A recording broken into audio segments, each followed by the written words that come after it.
What the heck? Welcome, ladies and gentlemen, to the Carrguy and Sixfan show on this October 10th, Thursday evening. And for those of you who are going to be watching this after the fact, when we're not live, welcome. So my name is Jason, and my channel on YouTube is called Old Car Auto Guy, and I am a co-host of this show. I'm the car guy half, and along with me, who is doing something really strange on his side of the camera there, is my partner in crime, Grant. Go ahead and introduce yourself.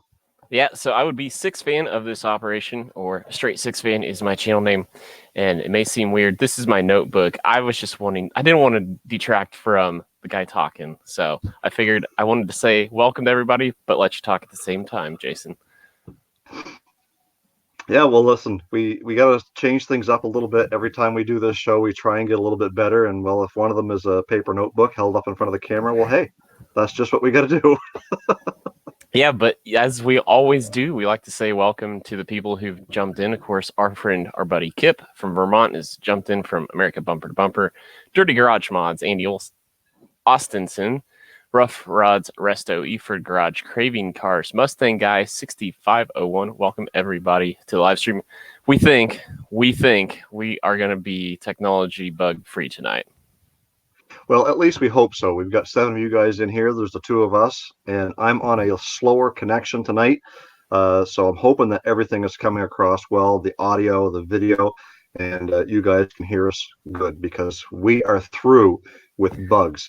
So as we get started with this week's show, we want to talk a little bit about a little ongoing thing that Grant started last week with talking about what our favorite cars are of certain decades. Last week we talked about the 40s.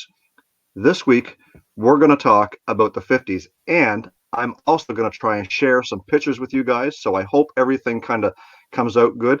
So Grant, why don't you start with yours, and I will try and get a picture up on the screen. Yeah, and so in the way I conjured this up, thought about this last week, was if you could only build one car from this era, what would it be? And so for me, obviously the Tri-5s of Chevy, like everybody thinks 50s, they automatically go there. And while there's no way you could ever debate how awesome those cars are, I actually, if it was up to me, I would be building a 1956 Buick. I actually think those cars have just as good of lines as the Tri-5s. And it's kind of a sister car. It's obviously probably based off the same platform as the Bel Air. But to me, that's, I think, just to stand out a little bit different. And I love the trim work on that car, and I love the lines of that car. So I'm going with a 1956 Buick. So I am going to try and put that up on the screen. You guys can tell me if you can see it. Grant, can you see it there or no? I can see it.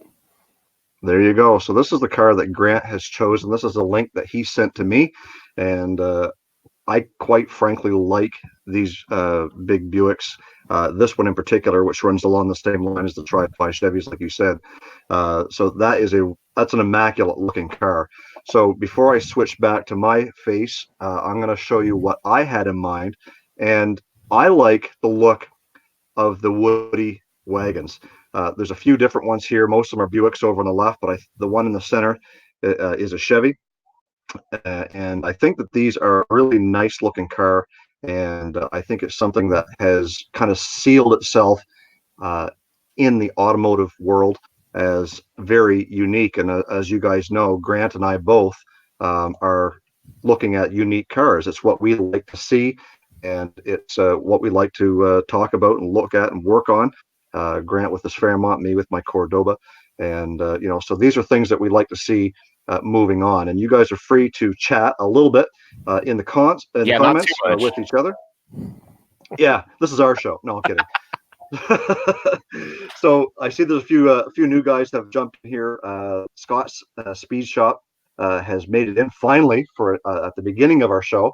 And we've also got Novotaz, and Jesse Williams has jumped in there. Thanks, Jesse, for jumping in and saying hi. And I don't know if we missed somebody. Yeah, there's Ario Hendoyo. I believe that's new to the show, so welcome. Unless, correct me if I'm wrong. But also, and then Trucker Dave Main has jumped in. Oh yes, Dave, welcome. And now we have Flying Wheels, another new, I believe, new to the chat. So welcome. Yeah, so that's basically what we're trying to do is we're just trying to expand a little bit about what we feel is some of the classic, maybe not classic cars of those decades, but some of the things that really, that we look at. And that one that you shared with us, Grant, that was a really, really clean car. And somebody else mentioned about the portholes in the fenders, and that's a classic Buick look right up through the Roadmasters, and it's just a really nice looking car. Well, and if I'm not mistaken, I think that's actually built by Troy Trepanier, Rad Rides by Troy. He had a show on one of the channels at one point in time. It's hard to keep track anymore. Kind of proliferated there for a number of years. But yeah, so obviously Troy's a very talented car builder, and that his work speaks for himself for sure. Yeah, right up there with the likes of Chip Foose and Dave Kindig and all those guys. So before we go too much further, I want to make a special note to a fellow who has just joined us in the chat, and that is Craig from Flying Wheels. And Craig is somebody that I just recently started following on YouTube as well as Instagram. He is a used car dealer in New Hampshire, which I believe is Durham, and he can correct me if I'm wrong. I can't remember if that's the place that he's at or not. But anyways, he does a very similar aspect to what I do, and only he focuses a lot more on just the business, and I kind of stray away a little bit with projects and different things like that. So, guys, uh, if you're in the chat and you want to check out another great car dealer YouTuber, go check out Craig up there at Flying Wheels, and make sure you check out his channel. I wanted to take or make mention of in the chat, Rennie LePage, the recommendation he said was 55 Dodge Red Ram, but I read it like from the being Halloween month, I read it as Red Ram. So I don't know, that makes me weird, but that's how I read it. And so anyway, it's awesome seeing you guys kind of jumping in and joining along with us. This is why we do it. It's to build community, is to talk cars, is to share, the love affair we have with building cars and just dream a little on a Thursday night. Yeah, and Craig says thank you for the shout out. So, guys, make sure you go and check him out. I recently ordered a T-shirt, one of his channel T-shirts, and made a post on YouTube. And his logo comes. I have to lift the beer just 1 second here. His logo comes high on my chest, so I made the post saying, do you have any beard-friendly T-shirts over there? And I was just kidding, of course, but anyways. So as we kind of move on, guys, don't forget in the chat, that's what this show kind of is all about. So about building the car community and checking each other's channels out. And Scott Speedshot, Novatez, these guys all have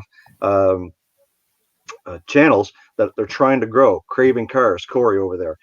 So we're all trying to do this. Kit from American Bumper to Bumper. We want to see you guys grow, and part of this show is just that. So if you're in the chat and you're looking for car channels, that's what these guys are. So please check them out and support their channels if you like what you see. And one of the other ways we like to try to help foster growth or help you guys develop and grow with us is we always like to kind of talk about growth hacks or channel struggles, any kind of tips or tricks that, Jason and I were learning on the fly. We both consume different help channels here on YouTube for ourselves, but we like to kind of share things that we've found over the years. And for me, one of the most recent ones, I can do this two ways. And I think I'll do it both ways because I like to talk, but I can do it at a macro level and a micro level kind of advice. And the macro level advice is just remember, whenever you learn something new, you can always go back to your old inventory and oftentimes you can apply what you've learned to old videos and make them better. Even though it may not be shot the best way, it may not do some best practices from the video side, still in your descriptions, your keywords, your titling, things like that, you can always go back and say, hey, can I make this a little bit better? So at the micro level, what I just did this week was I would recommend everybody goes to, in the new YouTube Studio Beta, go to your analytics, find the reach tab, and then in there, at the very bottom, I think it's the lower right-hand corner, is a traffic search from YouTube searches. So 40% of my traffic comes from YouTube searches, or at least that's what it said. Maybe I misread the analytic. But anyway, the number one search term was Ford Fairmont right now for me. And so I went back through all my Project Low Fairmont, well, not all of them, a lot of them, and figured out how can I get Ford Fairmont in my title more, and how can I get it in my description more? Because when YouTube to rank and search, it finds things like that, but the more times it shows up in your keywords, in your title, and in your description, like that trifecta, it will find your video better the more times that shows up. So the algorithm, nobody really understands it, but there's a lot of things that go into it. So that's my tip of the week is go back to your old stuff, and that might be a way for you to, like, that search term, just that simple search term might already tell you how to make what's already a successful video become more successful. Yeah, and that's really good advice, and it's something that I think I need to focus on a little bit more too. Is making sure that my titles and my searches, descriptions are all being caught by that YouTube algorithm. So we're going to move on to the next topic, which is a little something we like to highlight. And one of the things that I guess last year I did a video on 5 things I hate about modern hot rods. And this kind of ties into that almost exactly. And basically what I'm talking about are things that I see in the hot rod world that I don't like. And I use hate as a strong word, but it's just basically things that I don't really care for in the modern hot rod world that I want to share with you guys. If you missed that video, you can go back and watch it, but we're going to talk a little bit about it tonight. So once again, I am going to do a screen share. We're going to pop each of these up here. You guys can chat away in the conversation there, and Grant, feel free to jump in on these topics at any point in time. Well, I did also, before you get going, Winnipeg Car Life has dropped by, and Craig Durbin as well, so just wanted to say hey to those guys. But go on, Jason. All right. Hey, guys. Thanks for jumping in. So I'm going to do the screen share, so bear with me for 2 seconds. So the first one that I want to talk about is Camber. Now, Grant, can you tell me for sure that you're seeing what I'm seeing on my screen? Yep. I'm seeing Perfect. So Camber is something that I don't get on multiple levels. So 1, I don't get the look. 2, I don't get the purpose. And 3, I don't get why people would do it specifically at the risk of ruining tires, fenders, wheels. Am I wrong here? What is it about these things that I'm not getting? Grant, can you help me out? Yeah, well, I'm in the same boat, and like honestly, it's kind of cool to see once, but the practicality of it is nothing.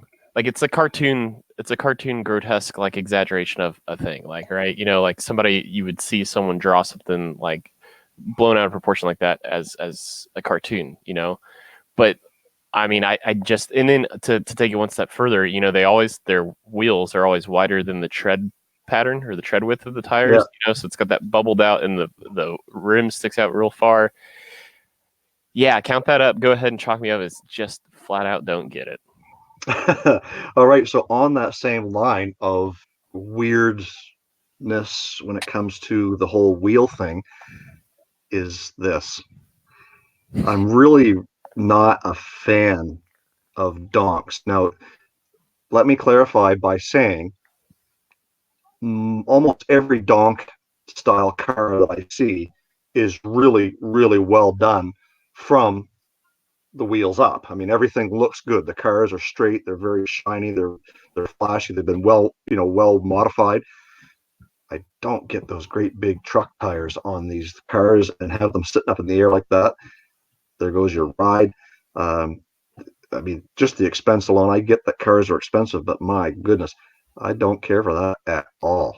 Well, and if you even just think from a simple line of sight issue, right? So how long a car hood is, it's all about, if you think about a 30-degree angle from your eyeball, like that's going to go just over the hood of your car, but the higher up you go, the more and more you can't see in front. So like that's why pickups, your windshield is tilted at a different angle and you're sitting more upright. So it just, yeah, I mean, I thought this was, and this is a trend, or I won't say trend, this is a style of cars that's been going on for probably better part of a decade for sure now, that I really thought it would have fizzled out a lot sooner than it has. But I don't understand how it's still going on. But It is. I don't know if because I can't say I was never a fan of lowriders because there was a tiny point in my life where I thought they were kind of cool, but I can't figure out which one I like. I like worse, a 14 or 13-inch wheel on no sidewall or a 30-inch wheel on. Well, at least with the lowriders, you can have fun with the suspension, right? This is just redonkulous. I think that's where that comes from. Anyways, we are going to move on to my number 3, which some people will disagree with me because there's a legitimate like and dislike for this style truck. I'm of the old school of big tires, big meaty sidewalls, and a lifted truck. Now, I pulled a Dirty Max Jack because it seems every truck that he does, he gets the same look on it, whether it's a Dodge, a Ford, the Chevs that he does, or whatever. He's got this brand new 2020 Duramax Denali, and he went and did the exact same thing to it. You jack it up, you put low profile tires, and great big wide 15s or whatever they are, and like, I'm sorry, I don't get that look. A four-wheel drive truck should be lifted in the air with big beefy tires with that off-road look. Maybe it's a pavement princess, maybe it's not. I don't get this look. I'm sorry. Well, I will disagree with you a tiny bit on this one, but I'm also agreeing with you a tiny bit on this one as well.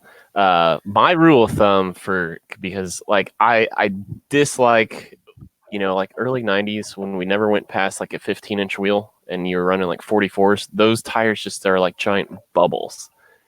And so my aspect ratio, or what I like, is I always basically use half the wheel diameter never exceeds half the tire size. So if you're all the way up to like a 40-inch wheel, I think a 20 looks good on that. But if I'm running 35s, I'm running something more like a 17 on it. So that's kind of my rule of thumb. I'm all about proportions. I am an architect by trade, so I'm kind of a dork about things like that. But what I don't get, to your point, Jason, like of the look that I'm seeing on my screen, is the deep dish wide wheel thing. Like, just that it's kind of cool, but again, it's almost like it's kind of like the Camber things. Like, you see it once, you're like, I mean, I just don't understand the practicality. It feels like you're going to wear your hubs out more, being that far That's out. exactly what I was going to say. It's impractical. Yeah. So, okay. I mean, it can look good at times, but I think it's overdone. Okay, on to the next one. This was kind of a little bit of a funny one, and I made reference to custom or none exhaust. So custom mufflers, custom exhaust. Like, I mean, I'm more about this Mustang here than I am about this little pink car with the 8-foot tubes coming out of the back of it, or even the pipe organ coming out of the back of the little Datsun or whatever it is over there. But I'm going to skip by this one. It's just too stupid. I was leaning into my screen because I was trying to figure out what in the heck did you Google to get this awesome selection of pictures. Literally, I Googled stupid exhaust. So are you paying attention to the chat, by the way, to see what people are saying? I am. I've got some notes written down, but I kind of wanted to let you kind of keep rolling on your kind of your rhythm. Okay, so the very last one is I absolutely love Lambo doors. Okay, but they belong on supercars or Lamborghinis or what have you. If you're going to go out and put it on a Honda Civic or a Chrysler Sebring in this case, like I've got up here, I'm sorry, guys, but that is not cool. Again, it's just one of these things. That's my opinion. I don't get it. I don't understand. There's not one little thing, nothing that makes a modern day Chrysler Sebring a cool car. Michael Scott, maybe. It is, well, maybe no, but putting Lambo doors on it certainly doesn't add to the equation. Yeah, I can't really add anything any better than that, but I did want to say hi to Six Gear Garage. I love Six Gear Garage. Does some pretty high profile stuff. I love his form of shooting, and I love his all of his projects he does. I think he does a really good job with it. Jimmy C and Friends, I believe that's another new one to the chat. We might be close to setting a record here tonight. So with that, guys, if you're enjoying it, if you're liking what you see, if you don't mind, well, first off, doing the whole thumbs up thing, that's pretty cool. But if you don't mind just doing the old right click, copy a link, and share it out on social media and tell people to join in, we can make this even more fun. But some of the comments that I did write down when Jason was rolling through the 5 things I hate about hot rodding right now, because he's a get off my lawn type of guy. There was some commentary way back up when we were talking about YouTube Studio Beta. A lot of people said I hate it. I agree. I struggle with it too, but I've now finally have forced myself to not revert back to the classic, because I mean, whether you like it or not, it's here to stay. So you gotta adapt, change with the times. So trying to understand. And the old one is going away by the end of the year, from what I'm hearing. So if you're not into beta yet, you better get there and you better learn it, because before you know it, it will be gone. Dirty Mods Garage was kind of adding a little flavor to the pun intended, to the donk conversation about how a lot of guys paint their cars up also like a candy bar wrapper, which I've seen that as well, and totally don't understand that either. As much so as I did appreciate, I don't know if any of you guys watch Motor Trend on Demand or have a subscription. I personally do not, but once a year I usually get it and binge watch for a month and then wait a year and do the same thing again, because I'm cheap. We established that last week. Jason made sure the whole crowd knew that. But anyway, there's Drift This is one of their shows, and they tried to drift a donk, which was hilarious, and they painted it up. They called it Donkin' Donuts and painted it up like a Dunkin' Donuts logo. So anyway, I was just trying to catch up on what the chat said. So all right, so let's jump in there. We get another question more along the lines of our actual editing and Flying Wheels. Craig says, what program are we using to edit and make thumbnails? So I'll start off by saying I just recently switched my editing software to Power Director, and although it has a lot more capability than my last one, I'm still just using the basics because I got to learn how to make things work. But I am finding it a lot more user-friendly than the old software, as well as there's a lot of new gadgets that I'm going to try to incorporate into my my editing. As far as my thumbnails go, I use Canva. It's free, it's very simple, and you can set the template on how you want to make it, which is your screen size for YouTube, 1080 by 1080 by 1920. So when you go to set those thumbnails, that's what I use. It comes out very clear.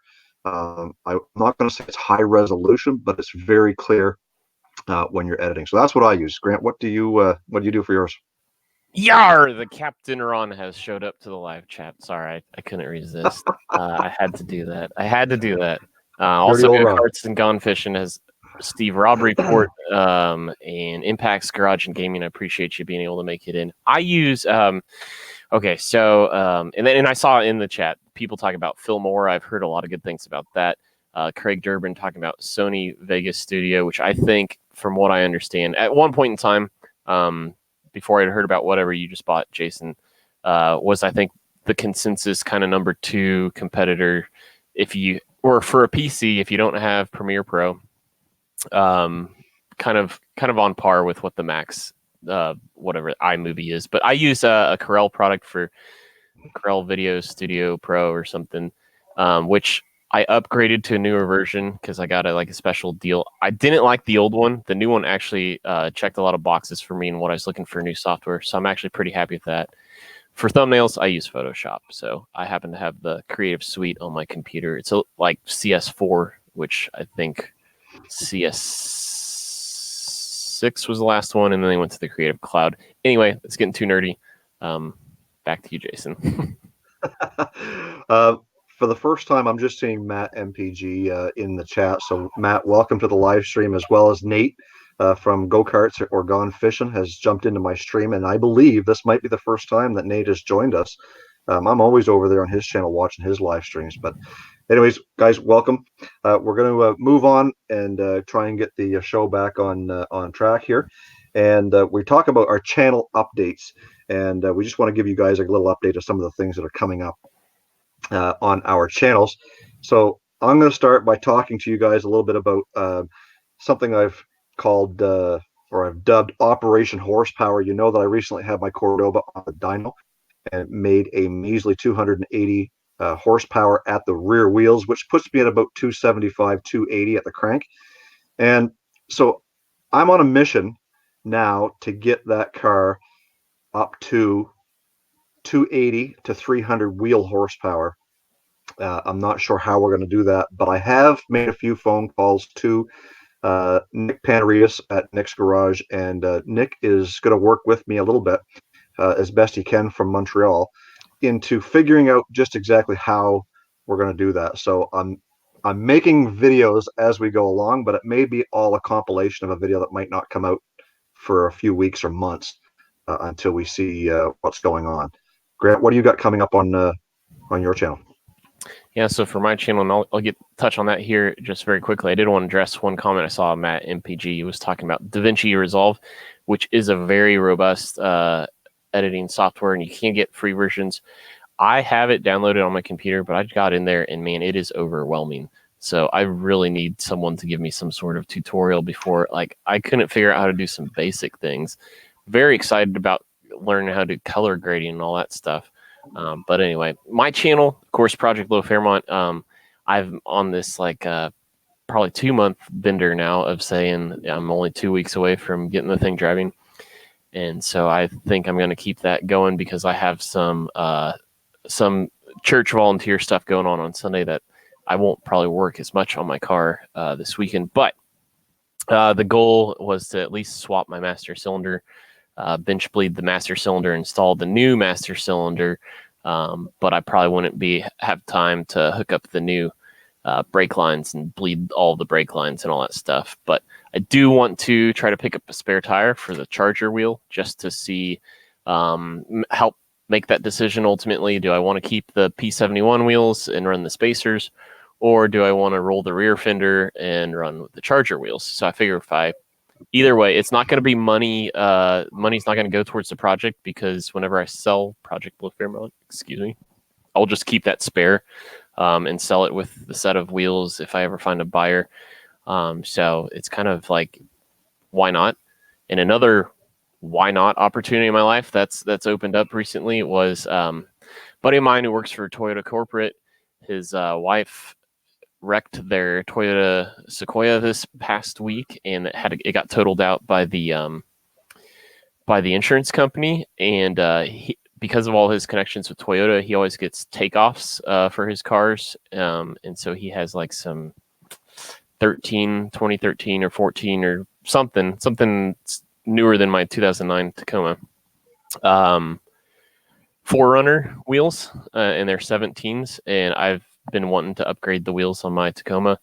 I'm not super sold on the style of these. I don't know if they're going to be a good fit, but it's like they're free, and I was thinking about buying new wheels anyway. So it's like I just as well try them out, and they're going to be a taller tire, which is going to fix my speedometer that's absurdly off. And so it's like, why not just think of it as like a rental phase and just try it, see if I like them. And they need new tires eventually. They have about the same tread life as the tires on my truck. So, which I'm probably going to be buying new tires a month and a half if I kept mine. So I'm just like, why not? I think I'm just going to try it. Why not? So I want to address a couple of questions or a couple of comments in the chat before I move on. And one of them comes from Terry Eford. He's telling me that I should junk that Edelbrock carb. We'll see about that. Dave McGraw is a local fellow here in New Brunswick. He's a couple hours away from me. He's also got a Cordoba, and he was giving me some help and some tips and trying to figure out where the issue might be. And I think he says, good choice of calling Nick. And I think Craig also said timing on that car. So there's a lot of little things that we've really got to take a look at. And I've been talking to my dad about the transmission and the converter and all this different things. So we're going to be looking at a bunch of different things, and we're going to start with the non-costly stuff first before we start dumping a lot of money into it. So, what intake manifold do you have on the Cordoba? It's a stock replacement, but it's an Edelbrock Performer, they call it. So it's basically just a stock replacement. I probably should have a Performer RPM or maybe even an air gap. But nevertheless, as it sits right now, it's just a stock replacement. That's what I was gonna say. I know watching Engine Masters on my 1 month binges of Motor Trend on Demand, they speak very highly of the air gap. And then I think, you could probably go do almost like a single plane or single. Am I saying that right? Anyway, and if Scott Speed Shop is still in here, I know he would probably give you a hard time for running an Edelbrock carb because he's, I believe he's pretty Holly all the time. Well, I'll tell you the biggest reason why I ran the Edelbrock is because when I had the stock gears in the car, the 271s, with Edelbrock, those Edelbrocks were known to be gas misers. I was getting 20 miles to the gallon. So that's one of the reasons why I went that route. But now that I've got the taller gear in it, I'm just not sure that that's conducive to the setup that I have. So anyways, it's just something that we got to work on. Yeah, and Impact's talked a little bit about picking the brain of Uncle Tony's Garage. He's obviously a big Mopar channel as well. So, yeah, I was taking a gamble. I sent one of my straight Sixfan or one of my 3060s 198 t-shirts. I was going to just send it to either Nick's Garage or Uncle Tony's. I wound up sending it to Dylan McCool, and he hasn't acknowledged that he's even received it yet. So I don't know if that's going to... It seemed like the timing was right because he had just unveiled a project that had a slant six in it, and it was going to keep it, and it's a budget build. So it seemed like there's, from a value standpoint, a lot of like lining up with what my channel's about and what his was about. So we'll see. I mean, I'm sure he's also one of those channels that the video you're seeing is probably like 3 weeks old. They've filmed it a long time ago, so I'm sure there's some of that. Yeah, so guys, we are pretty much at our time limit for this week, and I want to take an opportunity to thank each and every one of you, all 23 of you who are in the chat right now watching this. If you haven't done it yet, please give this video a thumbs up, and don't forget to check out everybody that's in the chat, check out their channels, and make sure that you're subscribing if you like what you see. So I'm going to sign out here for myself. Grant is going to close off the show. Thank you guys so much for being here, and we'll do it again next week. Yeah, I just want to kind of wrap up and say special thanks to all of the people who this was their first time. I hope you enjoyed this show, because we've really been on a stream of struggling with some of these, and so it feels good just to be back at it and feel like old times, and we have this thing back where we want it. So again, we can't appreciate it enough. All of you guys who've come in here to support us. We like to try to return the favor and support you. But that's going to do it for this live stream of the Carrguy and Sixfan show. Next week, it will be on my channel. We do switch off every other week. But until next time, peace out. And happy Canadian Thanksgiving, guys.